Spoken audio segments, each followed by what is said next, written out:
So we now move on to resolutions 5, 6, 7 and 8. I have moved it and Deputy Mayor Cotter have seconded it. So I think we've done questions to death earlier on. We'll just go into debate on this because it was mentioned that we wanted debate. So if anyone wants to do debate, please put your hand up and I will give you the word. Councillor Temple. Kia ora. This LTP does not do enough for climate change, either for mitigation or adaptation. And this is a challenge that is not going to go away just because we ignore it. The longer we leave it, the more it will cost.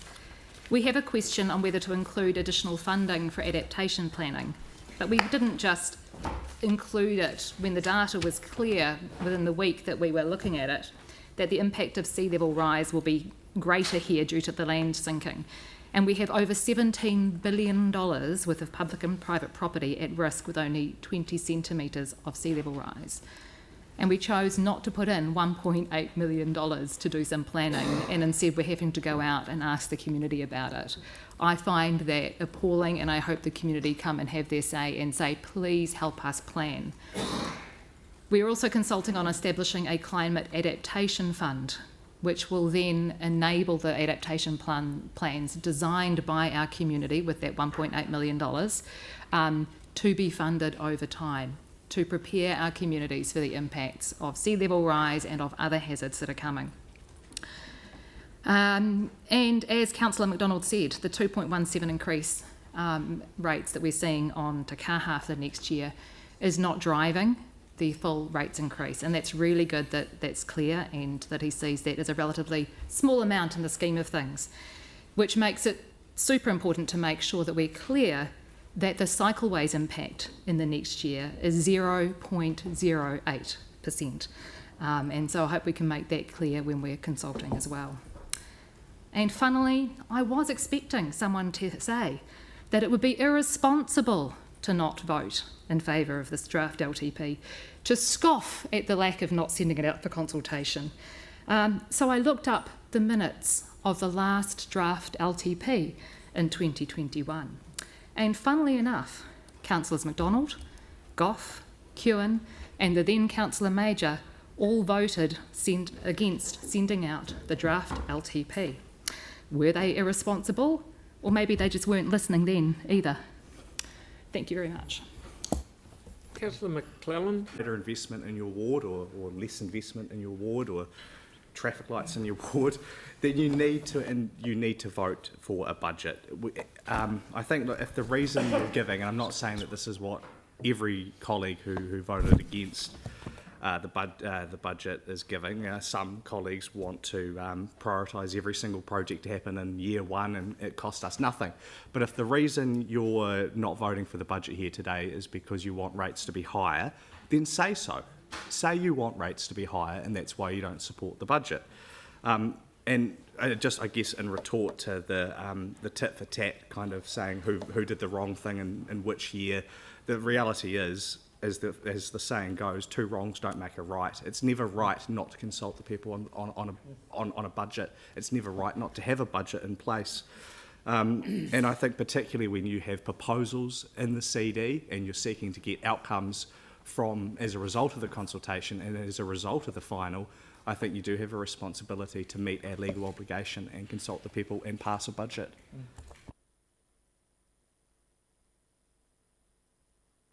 I wasn't going to speak twice. I thought the first time I probably covered it. But look, I mean, I guess it's no surprise that sometimes these things become quite personal, which I think is really unfortunate for the people of Christchurch. The reality is that, if we look at what we need to go and do, we're going to have the public have their say. I hope they come back in droves, telling us that actually some of the proposals in this plan are shonky, do not have objectives, and as the report itself says, don't even have basic governance setups for a fund that will look to take over $100 million out of the hands of people across our city over the next 10 years. The reality is there are other mechanisms to do that. Quite simply, lifting the headroom on our debt borrowing would do it without removing money from people's pockets on a plan that is not specific, clearly says it has no objectives and has governance arrangements that are not correct. So, look, I'm prepared to be a bigger person in this and actually hear from the people of Christchurch. But the reality is it doesn't remove the fact that it's still a shonky idea. I will still put it out to public because it is good that they have their say. But make no mistake, I think if we're going to talk about actually delivering on issues around climate change, then simply setting up funds like this, which in my view virtue signal, are not the way forward. The reality is we need tangible work that's been embedded through the long-term plan, which is what we've done, and that will deliver on it. So, look, I'm happy to go and hear from the public, but again, I would just really hope that people come in with tangible results where they want actual outcomes and less of the virtue signalling.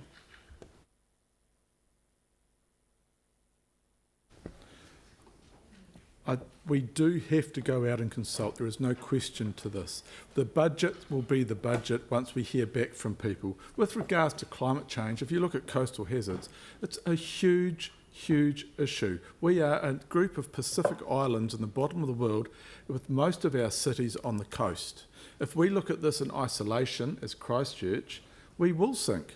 We have to lobby central government to look at this as a country. With regards to climate change, we've seen 2 fires already. We should know really the issues there, but it is hearing from the ratepayers of Christchurch and the residents of our city what their priorities are and where they need the money spent, because we talk about electric vehicles, but it may be cheaper for someone to go and buy a cheap petrol car to get their kids to hospital or to schools or whatever, or get to work to pay for the increased rates. So it's not for us to judge, it is for us right now to listen and set a budget on what we hear from our residents. We've got lots of opinions around this table, but let's hear from the people of Christchurch, not vote on principles in the sense of what we feel. Let's hear from the people. Thank you. Thank you, Councillor Kura. Kia ora. Look, remembering that everything is important and even crucial to someone, and everything is not important to someone. So it's up to us as elected members to listen and decide and then vote on the budget with the best information on the implications. The public's access to the information is the consultation document, and also us as elected members. The consultation document will show some savings to the 12.4% we're going out with, and it will show some increases if we adopt other ideas.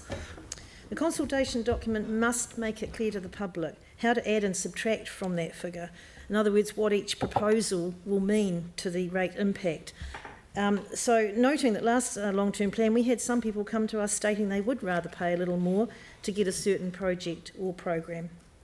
I reiterate, renewals by rating versus borrowing needs to be explained really clearly. It represents a saving in year 1 if supported, and that's significant. It is quite difficult to get your head around it, so that's going to be a real challenge for that document to get that right. And the document must also explain the impacts against our strategic priorities. So if we halt or reduce funding in certain areas, we want to know what the implication is long term. And I hope also that the consultation document will emphasise that hump we're looking at in year 1 and 2.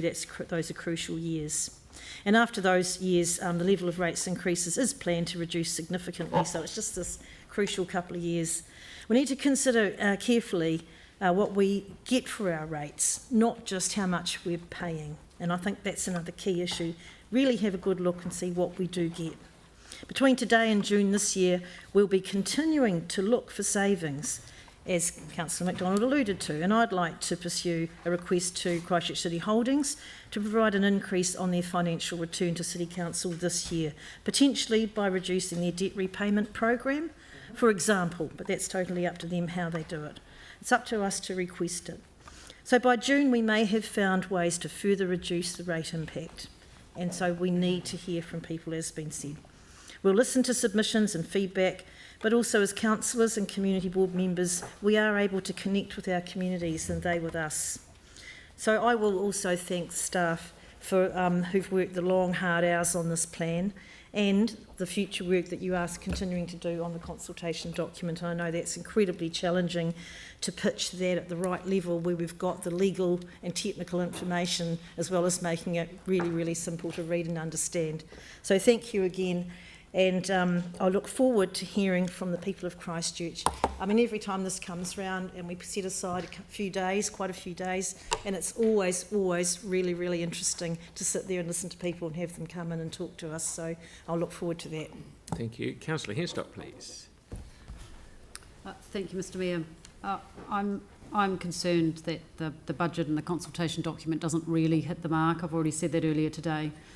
And as also I said that I'll struggle to support the double-digit rate rise. And if what I'm hearing from the public is also correct, then I expect the public aren't going to like it either.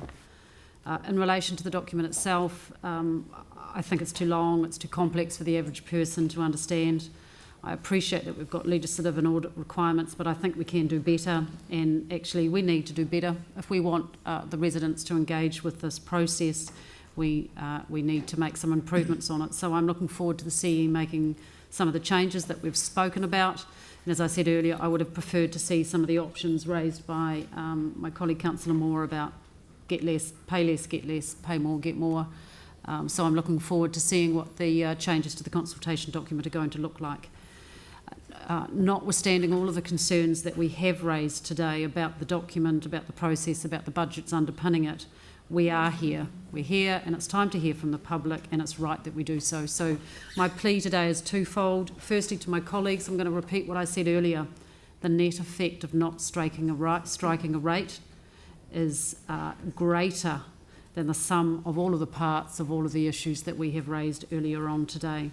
So not supporting the recommendation is essentially saying we don't want to hear from you, and that's just simply wrong in my books. And to the public, please make time to make a submission. All too often we're hearing from the same people with the same message over and over again. We need a broad range of views. Please take the time to be informed, have your say. It's really essential that we hear from you, and I'm looking forward to seeing some new faces in our consultation this year. Thanks. Thank you. Councillor Barber, please.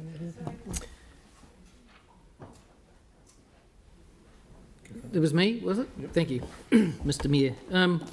Did I mention this is my first LTP? I think I did. I'd really like to thank the staff who provided a little bit of context on previous consultation documents and how they have improved in their size, and that is getting smaller.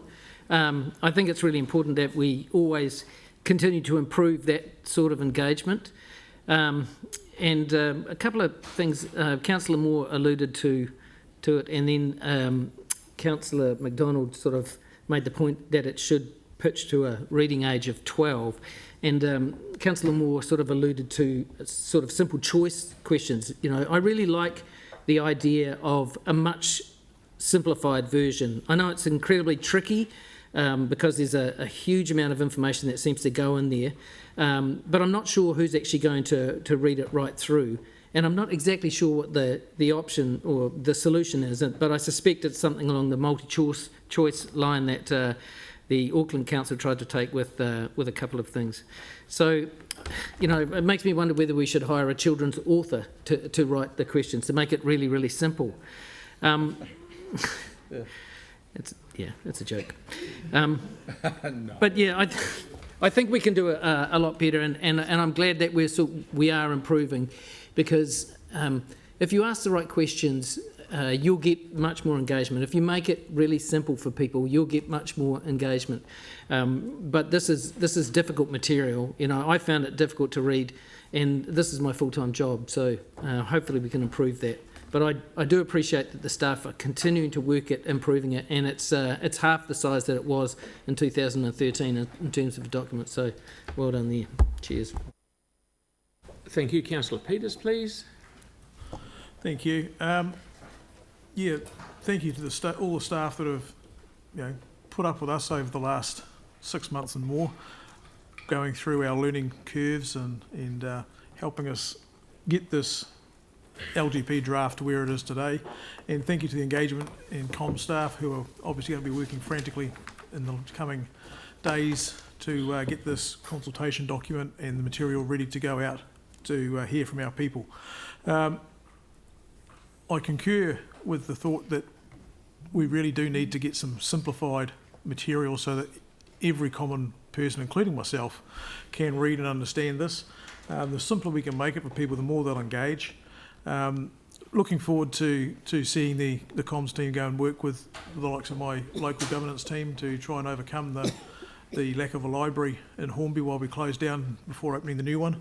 So that's an interesting dilemma that really hasn't, I think, struck home until today. So it's good to know they're going to go and work on that, because we do need to make sure that the good people of Hornby find a really easy way to get access to this, and we'll be working hard to make sure we do hear your voices and get this in front of you to make sure that you do have your say, and let us know your thoughts on a double-digit rates increase. Do you think that's okay?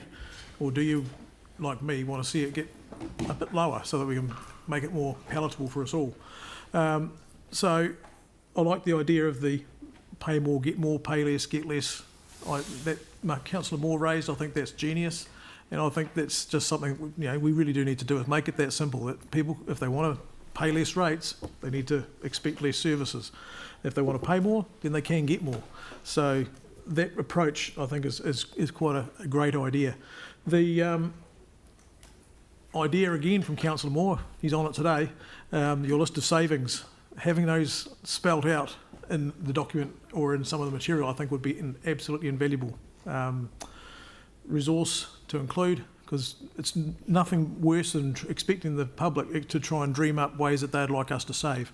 If we can make a few suggestions and give them some ideas of where we could pull a few levers to make it lower for them, then let's give them the ideas and suggestions. So I'm really keen to hear from our public and to hear their thoughts on this, to hear how they think we can work as a team around this table to try and make this less painful for them, and to give them what they still need to get to live their lives in our fine city. So thank you everyone for the work we've done, and please, the public out there, come and submit. Please come and talk to us. Tell us what you think, because if we don't hear from you, then you'll probably get what we've got here today. So hopefully we'll hear from you in droves, we'll get a record number of submitters, and we can all land in a good place and get this done. If you've been reading Gianni's book on how to talk to the last second, you've done a very good job indeed. Councillor Coker, please. Councillors put through a lot of amendments this time around because we really care about the value that the people of the city get for their rates spent. And I want to point out that all of the amendments I put through personally were general ones for the city or for the south of Christchurch. It was actually nothing specific for my ward at all, and I didn't come to it with that approach. I wanted to point out as well that of the 4 community outcomes councils trying to achieve this term, one of those is a green, livable city where neighbourhoods and communities are accessible and well connected. And I think for a lot of people, that is the most important thing that this city can provide for them, and it helps the everyday lives of our residents. I would like the people of Christchurch, when they're looking at this consultation document, to look into the detail if they can, but also think about a few questions. Do they want to see more trees in their streets? Please submit if you do, and I know you will. It's something that seems to be quite hard to push through in this council processes, but I would really love to hear from people about that. It's something our board is very supportive of. I want people to think about whether they would like the same level of service in the south of Christchurch in regards to libraries over the 2 years while the South Library or Makihi is rebuilt, because at the moment that is not what you will get. And I also want you to think about things like Heritage Festival, plant pest management plan, funding for the biodiversity fund, funding for the sustainability fund, and I'm sure there are plenty of other things I haven't thought about, but they're the ones that are top of mind for me through the amendment process. But I would love to hear from everyone. Again, I really love hearing from people when they come and talk to us. Come and talk at the table. We all listen when they're sitting there.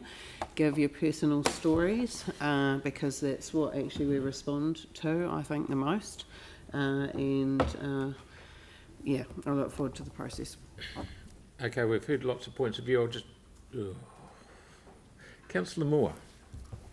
Thank you. In my debate on the consultation document that Councillor McDonald said he wasn't listening to, I did acknowledge the phenomenal work that the engagement team has done in recent times and that I believe will do on whatever's put in front of them. In this debate, I'd like to acknowledge all the staff that have put this long-term plan together. There's been a lot of staff changeover during this period. So staff have had to really hustle, and I think we should recognise that a phenomenal job has been done. And particular thanks also to the legendary efforts from Mary, who's stepped up as interim CE. To help us navigate what's a big beast here in a really challenging time. There's 6 new elected members around the table, and I guess a lot come in with hopes and dreams of doing amazing things, and then we get hit with this huge, big rates increase, and it was a big reality check.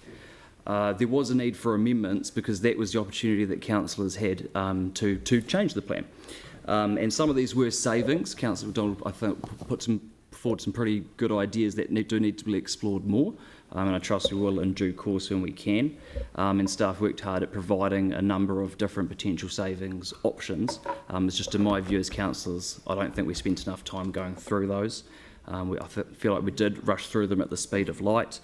We barely discussed them with one another as a team, and I do feel like we needed to. And we maybe haven't gone as far as we need to. Cuts level of service won't necessarily be popular, but who's feeling popular right now? There's nothing popular about a big rates increase either. And it could be that we are considering temporary levels of service cuts for 1 or 2 years to soften a blow and live within our means during a certain time. That is also possible. It doesn't mean they're permanent cuts. So I just need to have the confidence that we've done what I believe we need to do before I can support a plan. Just a note on the consultation document, I put forward an amendment. I believe the document needs to clearly state the advice we were given that says Te Kaha, currently forecast to open in April 2026, would have no bid incentive funding available through the event ecosystem for its first year. I feel like that does need to be made clear. A lot of investment has gone into the central city, and there's people waiting for the stadium. I feel like they'd be very, very interested to know we're potentially planning to shortchange major events funding, which seems quite important. I don't know how venues out of town are expected to come up with that much in operational savings. Are they able to? I don't know. That advice hasn't been provided to us. I put the amendment for, presumably it's been ruled out of order. That is a shame, but I feel like that does need to be known to the public for them to be able to have a meaningful say. And just to be clear, the resolutions we've got in front of us here aren't to have a plan or have a consultation. The resolution is for this consultation and this plan. So the vote is about this consultation or this plan, not having one altogether. So I just want to correct the record on that. Voting against doesn't mean you vote against the public having their say. It's voting against that consultation document, not just having a say altogether. Just need to be clear on that. Yeah. That you could have amended, Okay. you mean? Well, I put forward an amendment that was ruled out of order, so hence... Councillor Field. Kia ora. I'm really looking forward to the consultation now that we've got it over the line, which is good. And absolutely thank you to all the staff that have been involved in it. I think it's going to be a really good consultation. Have we made it easier for our residents to understand what we're doing? I think there's probably some work-ons there, donut charts. So hopefully we can sharpen things up there. I note some councillors have bemoaned the lack of engagement. I'm not sure what's going on in Burwood, Kelly. Oh, he's not even here. He's not engaged in this. I don't think that is a problem in Banks Peninsula. I know right now, I can tell you right now, and I'm willing to take the Pepsi challenge on this one, that per head of population, and possibly even in raw numbers, the people of Banks Peninsula will engage and submit, and I hope we listen. Because when the people of Littleton or Akaroa say we're doing the heavy lifting when it comes to tourism, so we need the infrastructure to support that, I hope you're going to listen. And when the people of Birdlings Flat say they want chlorine removed from our water, I hope you're going to listen. And when the people of O'Kane's Bay say we don't even have drinking water and you've been promising it since 1923, I hope we're going to listen. And when the people of Church Bay say the logging trucks are coming through our village and destroying our road and we don't even have a complete footpath, I hope we're going to listen. And when the people of Governor's Bay come back and say we need to increase biodiversity and climate resilience so the fire doesn't come down to us next time, I hope we're going to listen. Because I've heard a lot of talk about rates as being too high, which signals to me that going down is the only way to go. But I've got about 30 different communities to get across over the next few months. And I look forward to the many cups of tea and scones and beers that I'm hopefully going to have, and hopefully not too many people are going to call me rude words, but we'll see. happens, and I'm really looking forward to seeing what really is going down over that period. Thank you. Councillor Harrison-Hunt, please. Oh, why not? I cut my debate in half. I cut my debate in half last time. Did you not wave at me? You put your hand up, didn't you? To talk? Oh, hello. No, it's all right. Okay, no, that's right. No, moving right along. Councillor Johansson, please. To speak, I'm happy for him to.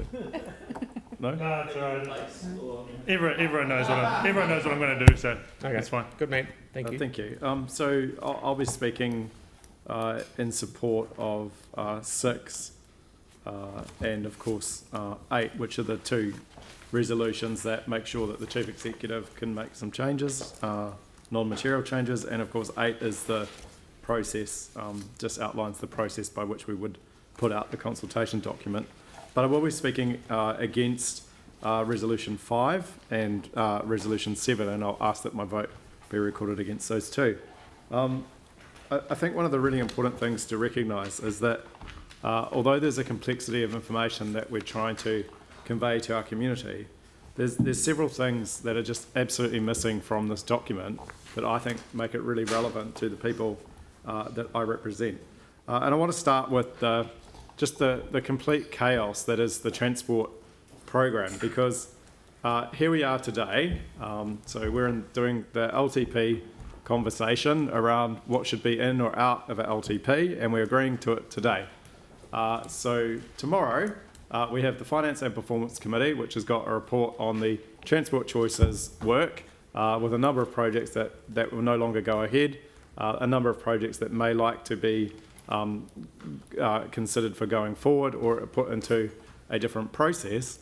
And then on Thursday, and I have to say, hats off to staff, this is going to be in public, one of our first public briefings since our remarkable decision to be more open and transparent.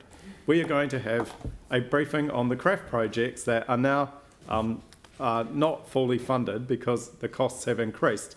But I don't know what the cost increases are until Thursday. I'm approving the LTP today, and tomorrow I've got a different set of resolutions to look at other projects. It makes no sense. We should have something in our consultation document that talks about what we're going to do to improve safety and improve the transport for people in our local communities, which projects are costing what, and when they are expected to be delivered, so that people can have their say. And the second thing that I'm very concerned about is that despite the fact that we had an independent review into the wastewater treatment plant fire, that this consultation document, in my view, there's no recognition of the tremendous harm caused by the offensive and objectionable odours from the organics plant, or the inadequate response to the vile stench that continues to come from the wastewater treatment plant as of today. The independent review and council passed resolutions last November don't seem to be considered as part of this LTP, despite requests for them to do so. That report made clear, the review made clear, that there was no acknowledgement of how bad it was, that we were using minimising language and no recognition of the stress being experienced, and that there was a very strong likelihood that council was undervested in repairs in the eastern suburbs, and that the community noted that while streets were repaired, the final standard was barely functional and not to the standard of beautification that we had in other suburbs. Thank you and very the much. frustration with that, and I'll be very quick, is that my amendment to put $30 million in as a program level budget to address those concerns is ruled out of order, but yet we've got program budgets in our LTP of over nearly $100 million for other items that are acceptable. I don't think it's fair to that community to not have done the work, to not make explicit in the consultation document that we're taking those issues seriously and what we're doing to address the harm. Yeah, thank you, Yanni. Okay, Councillor Curran, did you have one, Pauline? I've spoken with Oh, sorry, no. Councillor Curran, please. Yeah, it's been an interesting debate today and hearing from everyone, and it's always enlightening at times. I did, in the last LTP, vote against it. It was the quantum, it was the amount that put me off. And today I opted not to go for that because this time round I felt it was more important to get it out, and I was actually concerned listening to some of the debates that it wasn't actually going to even get out. And as much as and I'll be really, really clear, I do not like the number. There's nothing about the number in this consultation document I like. I don't believe that some of the budgets we've got the public will be that happy with. Too often we'll hear the term cut your cloth to suit. Councils don't do that. I think it was Councillor Barber said that they will have to pay either way. That's the way it goes. If you don't pay your rates, the council can freeze your bank accounts and take the money out of your bank account. Your bank can freeze your account. It is absolutely true, Sarah, because it happened to my mum when she couldn't pay her rates. So it is absolutely true. All your accounts are frozen. Okay, Just moving to right be along. really, really clear. This council. Karen. Okay. And it was this council. What time ago? She lived here. And so that my fear is if rates keep going up the way they are, there will be people in this city that won't be able to afford to pay their rates and they'll have their accounts frozen. Double-digit rates rises are just going to be so hard on people. And I remember seeing an email loop recently from a gentleman complaining that his rates were nearly his entire income. Yes, he obviously lives in a house that has a high value, but he is not cash rich. And I saw some disparaging comments by some councillors over that person's position and the house that they may live in. People work hard their entire lives to get to a position in their life, not to pay massive rates, but because they wanted to have a particular lifestyle, and then our rating system goes after some of those people a lot more than others. The rating system actually favours people who are cash rich and asset poor, which can be based on your own lifestyle and your choices that you make in life. But when someone grows up in our city and works really, really hard to get a house in a neighbourhood that they really want to live in, and some will buy the most house they can get in the best neighbourhood they perceive they want to live in, we should not be punishing them out of those houses. And high rates will always do that. And some people have lived in those houses for decades and then will not be able to afford to stay there in their retirement. And is that a responsible council that puts that on people? I don't know that it is. So I really hope that some people in our city speak up for those people. I'll continue to do so, but I'm yet one voice at this table. Okay, Just no to one clarify, else. could I just ask something could be put on Newsline, etc., about how our staff work with people with regards to rates? Because my understanding from the people that I've been working with, they are outstanding. Okay, thank you, Righto. Okay, so yes, thank you very much. We've heard enough. So I will put that vote. All those in favour, and realising that Councillor Johansson wants to vote against a couple of things, and Sam will do that. For items 5, 6, 7 and 8, all those in favour, please say aye. Aye.